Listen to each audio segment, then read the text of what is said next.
사연 라디오를 찾아주셔서 감사합니다. 오늘의 사연 바로 읽어드리겠습니다. 오늘은 헛된 옹심으로 며느리를 하녀처럼 부리는 시어머니에게서 탈출한 사연을 소개해드리려고 해요.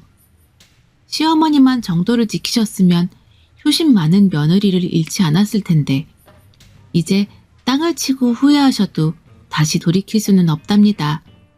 지나친 욕심이 부른 비극 한번 들어보시겠어요? 저는 결혼한 지 5년째 둘째 며느리입니다. 3살, 4살 된 연년생 아들 둘을 키우면서 살고 있어요. 남편에겐 장남인 큰형과 결혼 안 한 여동생이 있고 시부모님은 시골에서 소일거리 정도로 농사를 지으십니다.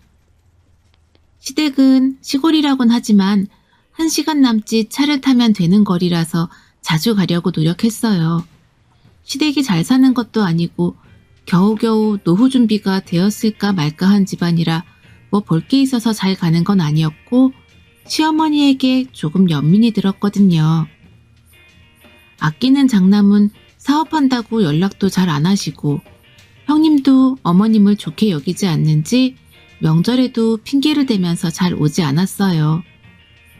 아이도 없는 집이라서 아이들 보고 싶다고 부르기도 어려우셨을 거고요. 아가씨는 서울에 혼자 살고 있는데 엄마랑 사이가 좋지 않은 것 같았습니다. 남편 말로는 예전에 아들딸 차별한다고 대차게 싸우고 나가 독립한 이후로 집에 잘 안 온다고 합니다. 저도 몇 번 보지 못했어요.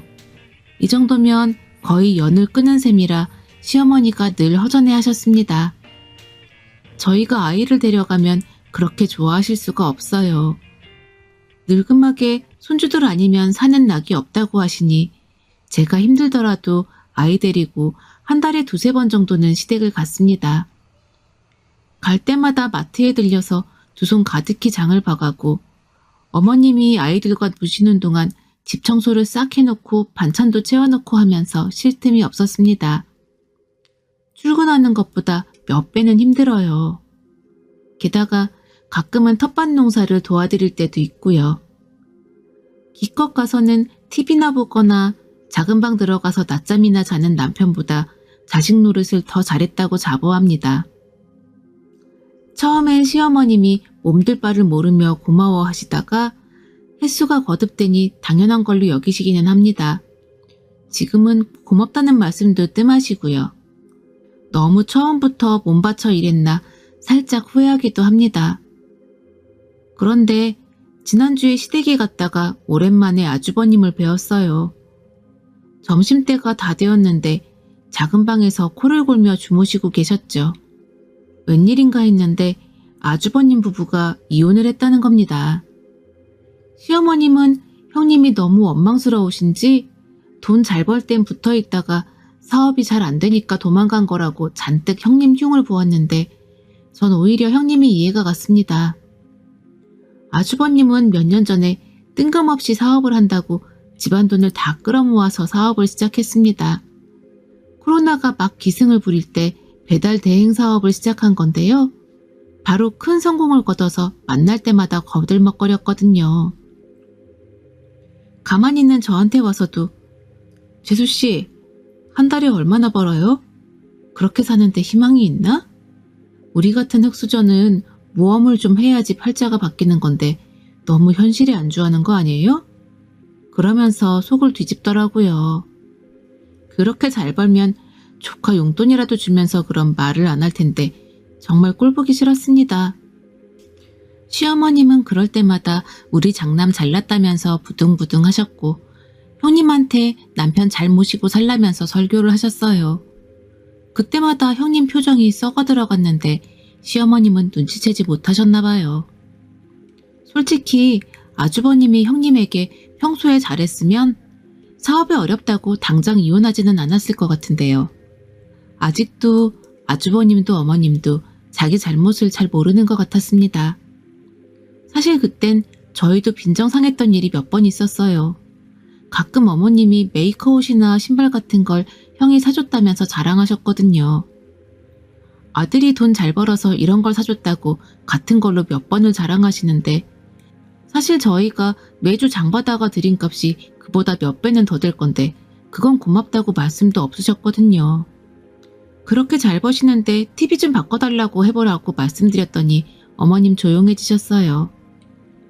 대강 어머님 말씀을 들어드린 뒤에 평소보다 서둘러서 집에 왔습니다. 어머님도 심란해서 그런지 일찍 가겠다는 저희를 잡지 않으셨어요. 전 그때 아주버님이 잠깐 다니러 온 건 줄 알았는데 다음번 방문해서 그게 아니란 걸 알게 되었습니다. 아이들을 데리고 시댁으로 들어갔는데 아주버님이 머리를 벅벅 긁으면서 트렁크 패티만 입고 소파에 앉아 계시더라고요. 언제 씻었는지 얼굴은 번들번들했고 퀴퀴한 냄새가 났습니다. 놀랐지만 티는 안 내고 하던 대로 청소하고 나물 다듬고 있는데 어머님이 제 앞에 와서 앉으시더라고요. 아무래도 신세 한탄을 하고 싶은 모양이셨습니다. 큰애가 이렇게 이혼당하고 와 있으니까 진짜 못 살겠다. 저놈이 이렇게 주저앉을 애가 아닌데 이혼 한번 했다고 저렇게 정신 못 차리고 있으니 속 터져 미치겠어. 어머님, 아주버님은 그때부터 쭉 여기 계신 거예요? 사업은 아예 접으신 건가요? 그래, 서울집 팔아가지고 반 갈랐다더라. 집 한 돈 가지고 사업 살려볼래도 잘 안 됐나 봐. 마음이 심란하니 일도 잘 못했겠지 뭐. 어머님이 고생 많으셨겠어요. 그래, 나도 있는 반찬 대강 먹는데 저놈 삼시세끼 차려줄래니까 힘들어 죽겠다. 손가락 하나 까딱 안 하고 저러고 있는 거 보니까 속이 상해. 어쨌든 간에 재기할 생각을 해야 되는데 저렇게 폐인처럼 있으니까 속이 터진다. 내 속이 터져. 그러시더라고요. 그럴만도 하죠. 이러니 저러니 해도 내심 가장 사랑하고 자랑스러워하는 큰아들인데 사업 잘 되어서 잘 나가다가 졸지에 사업 망하고 이혼도 하게 되니까 부모로서 얼마나 속이 상하겠어요. 게다가 그 꼴을 한 집에 살면서 내내 봐야 하니 조심스러워서 잔소리도 못하고 화도 못 내는 시어머님 마음이 이해가 가기도 했습니다. 어쩌겠어요. 그래도 자식인 걸 부모가 보듬어야죠. 어머님 속상하시겠어요. 그래도 어머님 품에서 이렇게 쉬어야지 아주버님도 좀 회복하고 나서 재기하시겠죠. 어머님 힘내세요. 사실 엄밀히 말하자면 남의 일이다 보니 이렇게 위로도 할 수 있었어요. 그런데 이게 제 일이 될 줄이야 짐작도 못했죠. 며칠 후에 어머님이 저희 집에 오셨어요. 차 타는 것도 싫어하시고 서울 복잡하다고 웬만해선 저희 집에 오는 일이 없으셨는데 갑자기 김치 갖다 주러 오신다면서 저희 집으로 오셨더라고요. 김치라고 해봐야 작은 통으로 하나인데 뭘 이걸 갖다 주러 오셨나 의아했습니다. 안 그래도 저희가 금방 갈 텐데요. 사실 어머님 의도는 그런 게 아니었어요. 오시자마자 집을 둘러본다면서 새삼스레 이방저방 열어보시고 분주하시더라고요. 그러더니 진짜 용건을 꺼내셨어요. 여기 보니까 저 작은 방 큰애 주면 되겠다. 큰애 여기로 보낼 테니까 한동안 여기서 지내게 해주렴. 전 기겁을 했습니다. 아주버님을 저희 집에요? 그래, 걔가 시골에만 있으니까 영 처져서 못 쓰겠어. 사업을 하던 뭘 하던 간에 서울에 있어야지 사람 사는 것 같고 의욕이 나서 뭐라도 하지. 이러다가 영영 폐인으로 늙어가겠어. 네가 조금만 돌봐주면 금방 정신 차릴 거야. 어머님, 전 못해요. 어떻게 아주버님을 모시고 살라고 하실 수가 있어요. 저도 불편하고 애들도 키우는 집에서 방도 없어요, 어머님. 애들 장난감 있는 거 거실로 빼면 될 거 아니냐? 평생 끼고 있으라는 거 아니야. 걔 금방 재기할 거야. 생각도 안 해보고 거절이라니. 너 시애미 말이 우습니? 잔말 말고 시키는 대로 해라. 네 아들들 생각은 안 해? 큰아빠가 잘 풀려야지 네 아들들까지 잘 사는 거야. 그러다 네 애들이 큰아빠 부양하게 될 줄 어떻게 아니? 너만 조금 고생하면 다 잘 풀려. 내 말 듣고 그런 줄 알아라. 그러곤 쌩 나가셨어요. 너무 황당한 소리라 남편에게 전화해서 어머님 좀 말리라고 한 소리 했습니다. 남편도 말도 안 되는 소리라고 자기가 어머님한테 전화해서 못 오시게 한다고 큰 소리 탕탕 쳤습니다. 그렇게 알고 놀란 마음을 가라앉히고 있었는데 다음날 아주버님이 그냥 가방을 싸들고 오시더라고요.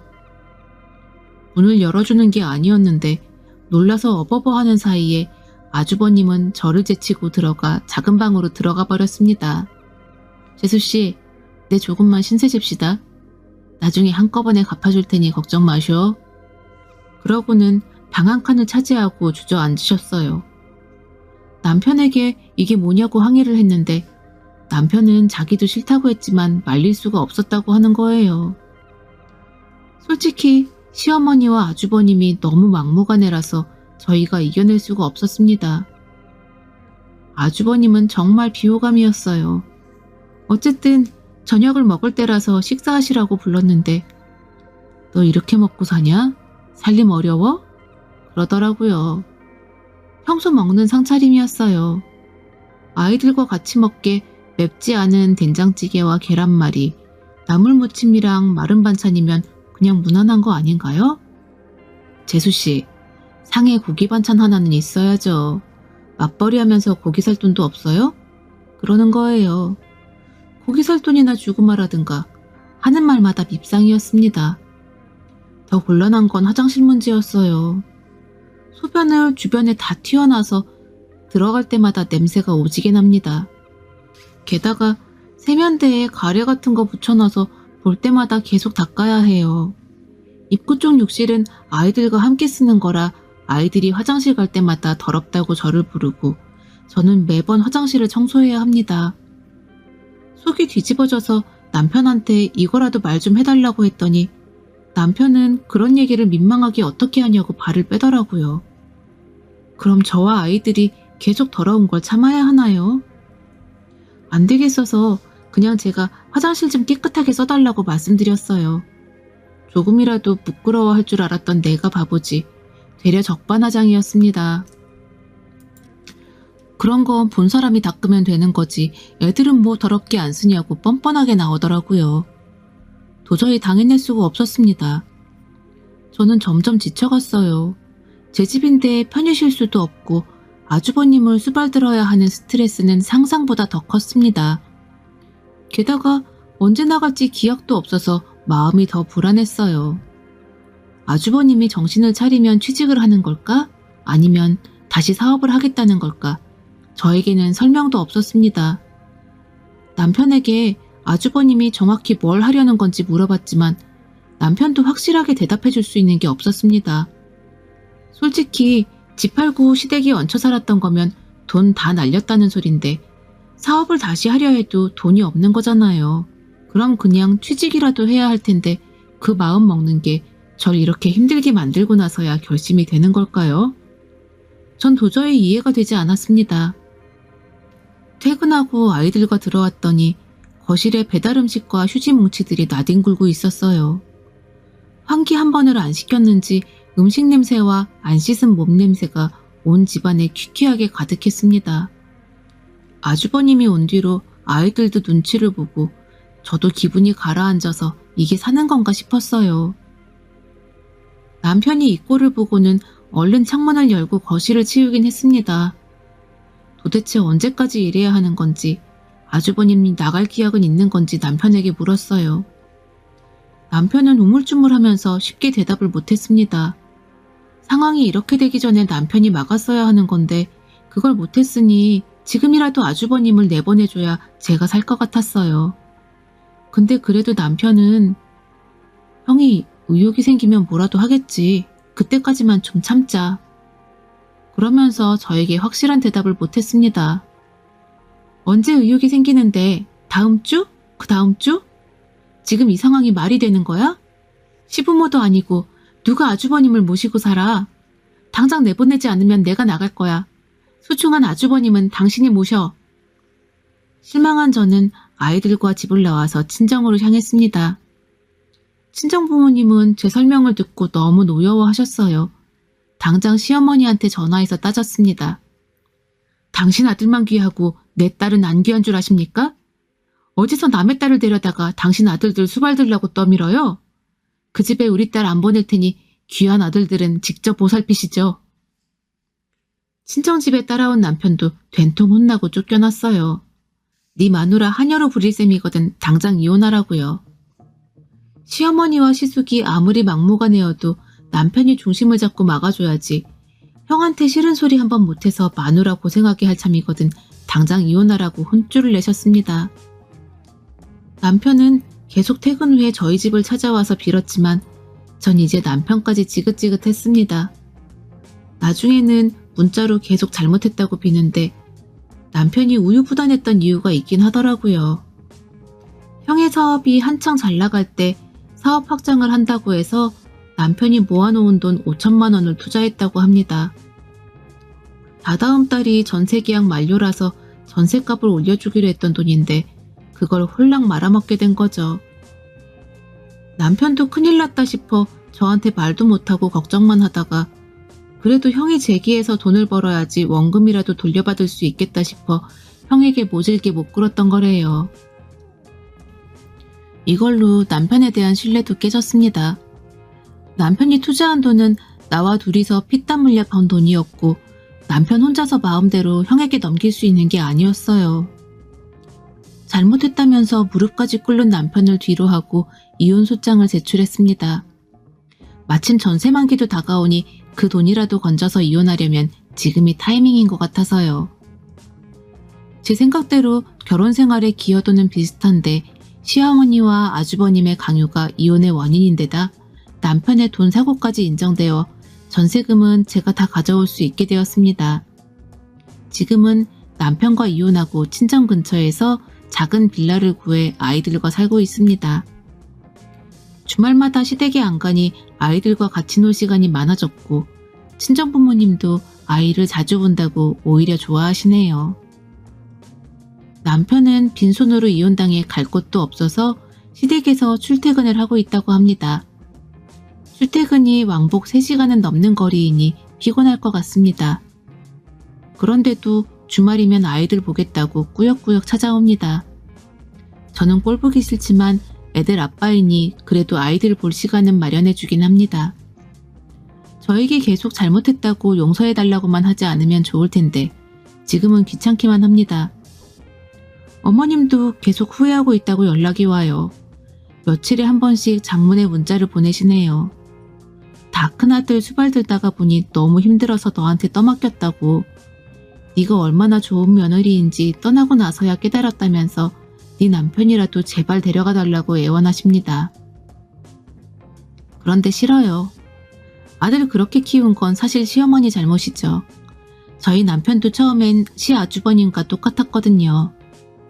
화장실 쓰고 나서 물 뿌리는 거, 서랍 열고 나서 닫는 거, 제가 몇 년간 피 터지게 싸워가면서 가르쳐 놓은 거예요. 이제 잔소리하는 제가 없으니 아마 남편도 시댁에선 아주버님과 똑같이 하고 있겠죠. 둘이 다 그러고 있으면 어머님이 계속 따라다니면서 치워도 끝이 없을 거예요. 해도 끝이 안 나고 그렇다고 가만두면 집안이 엉망이고 그럴걸요. 아들을 정말 아끼신다면 생활습관도 잘 가르쳐 놓을 일이지.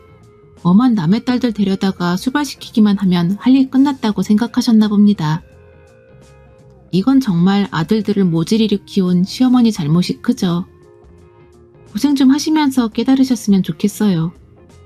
어머님이 억지만 안 부리셨어도 작은 아들이나마 제가 거두어줄 수 있었는데 이젠 돈도 없고 일도 못하는 아들들 둘이나 끼고 100번 후회해봐야 이미 늦으셨습니다. 있을 때 잘하라는 얘기가 괜히 있는 게 아니거든요. 오늘의 사연은 여기까지입니다. 끝까지 들어주셔서 감사합니다. 사연이 마음에 드셨다면 구독을 눌러주세요.